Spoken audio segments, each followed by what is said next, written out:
Last fall, on the day after a lone gunman shot and killed a young soldier on Parliament Hill in Ottawa, Canada's capital, Prime Minister Stephen Harper seized the opportunity to set the stage for the Conservative government's anti-terrorism bill, C-51. There had been another attack 2 days before near Montreal by a self-proclaimed jihadist.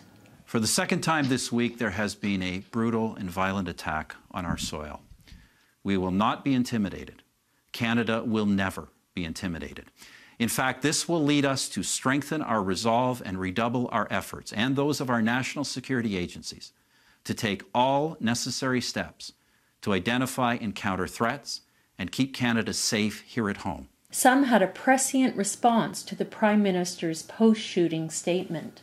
I think we become much more susceptible to the kind of fear-mongering that the Canadian government is already engaged in, that Western governments uniformly engage in, to manipulate our emotions, to get us to acquiesce to things like what Prime Minister Harper calls greater police powers of surveillance, detention, and arrest.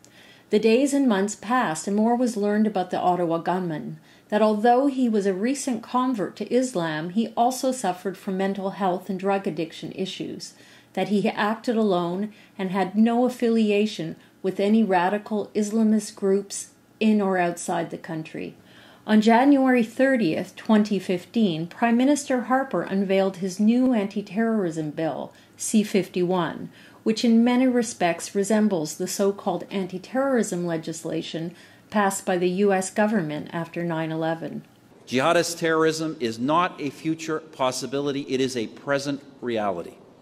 Violent jihadism is not just a danger somewhere else, it seeks to harm us here in Canada, in our cities, and in our neighbourhoods through horrific acts like deliberately driving a car at a defenseless man or shooting a soldier in the back as he stands on guard at a war memorial. Critics, including 4 former prime ministers, legal, security, and intelligence experts, have gone on record to say that among the other concerns of granting Canadian spy agencies broad new powers, the lack of oversight in the proposed bill is especially alarming. Canadian intelligence has one of the weakest oversight frameworks out of any Western intelligence agency in the world. And when they're trying to expand their powers, it's pretty amazing. But I would say we should always be extraordinarily cautious when we see governments trying to set up a new secret police within their own countries, when they're asking for intelligence authorities, intelligence powers, which is to say extraordinary powers, to be used in new means, particularly related to political ideologies, radicalization, influence on governments, and how people develop their politics, which governments refer to nowadays as radicalization. We need to be very careful about this. March 14th was designated a National Day of Action, with a reported 70 actions taking place across the country, from St. John's, Newfoundland, to Winnipeg, Manitoba, to Victoria, British Columbia. The largest gathering took place in Toronto, with thousands of people gathered to protest the pending Bill C-51. Bill C-51 is very complicated, but it's also very simple.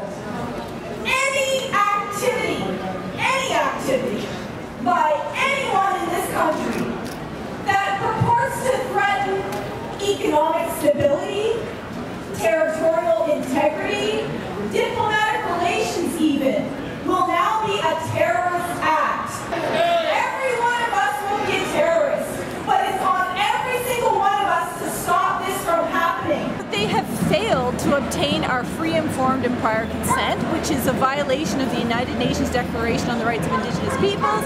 It's also a violation of Section 35 of our Constitution, which protects our Aboriginal and treaty rights and which requires the pre-information, consultation, accommodation, and consent by First Nations on any legislation that will impact us, and they simply didn't do that. So it's starting off as an illegal document before it even gets to Parliament. There are concerns about the different ways in which Bill C-51 would criminalize civil liberties.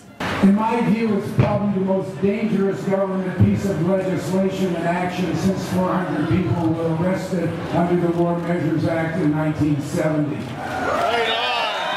As journalists as well are going to be heavily impacted by this. Anybody that criticizes any involvement that Canada has anywhere else in the world,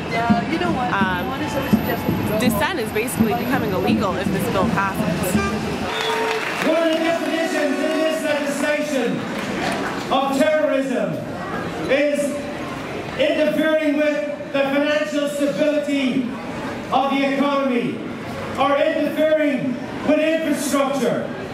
Well, let me tell you, my friends, that's the definition of illegal strike. And that's the definition of the working class, what we use. So this is what we use, my friends, to advance the well-being and the standard of living of all Canadians. And I can tell Stephen Harper, right from the Labour movement in Ontario, that we'll be damned if we'll stop striking in this province. I don't care what piece of legislation you bring in, my friends. The Labour movement will continue to have legal strikes. This bill will make it much more dangerous for those of us who oppose pipelines, absolutely. The RCMP is referring to us as anti-petroleum ideologues. I want to suggest there's a problem. Stephen Harper has conflated petroleum with patriotism. I think we know the difference. Our survival depends on getting off fossil fuels. Is your sign true? Oh yeah, no, it's true. In 2001, 2003, there was over 61 deaths by moose-related incidences, and really, like, I can't really think of one serious terrorist offense that's happened in Canada. So, like, there might have been the one at Parliament, so that's one guy, right? So 61 to 1, and that's just in like 2001, 2003. Why don't you look at the real threat to Canadian security? The real threat is climate change. Why don't you talk to the Pentagon? They said the biggest threat is climate change. And who is the biggest climate change driver of all? Harper himself.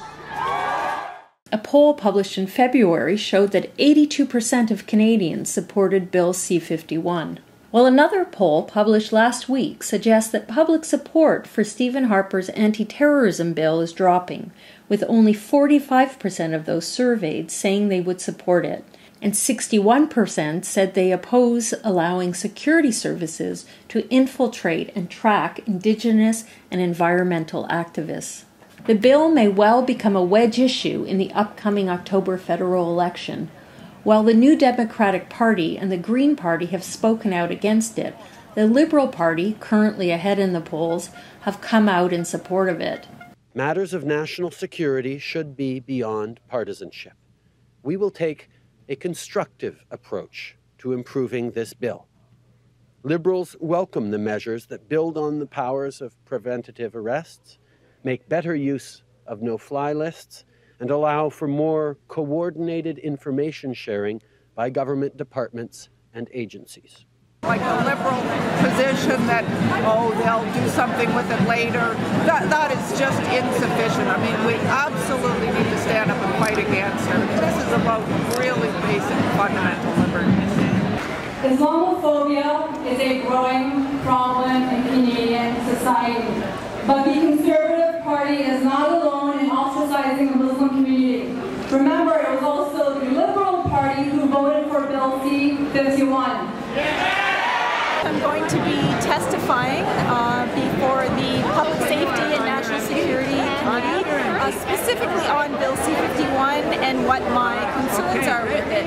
And I'll be presenting my legal concerns, the lack of oversight, overly broad, violates all of our charter rights, but also that it violates Aboriginal and treaty rights, and that it will and has always targeted Indigenous peoples, wrongfully so. The other issues I'm really going to bring up is the long history of the lack of oversight of state police forces and surveillance forces, and how Indigenous peoples have suffered from that. So we've died at the hands of police, and we've also, and still are, monitored by the police, wrongfully so. We're clearly not terrorists. When people show up and dance and drum and sing to protect the environment, that's no terrorist threat to anybody. And you can see already that the Harper government is out to get what they call the anti-petroleum movement, which is really the movement to save the planet. And they've already used tax audits to harass every progressive group basically in the country. But with with a particular focus on the environmental ones and people concerned about climate change. And this is just giving them carte blanche. C-51 will just open the gates to far more interference and harassment on the part of the RCMP and CSIS. It's a dangerous, dangerous thing. The whole process has been completely undemocratic. You've seen the Conservatives trying to push this through with very little debate and with very little concern for what academics and legal experts are saying about this bill. It's a complete disregard. We're not having the discussion. What's happening is un-Canadian, and I just simply disagree with it, and we need to exercise our rights while we still have them, or else they're just privileges. This is Kathleen Maitland-Carter in Toronto, reporting for the Real News Network.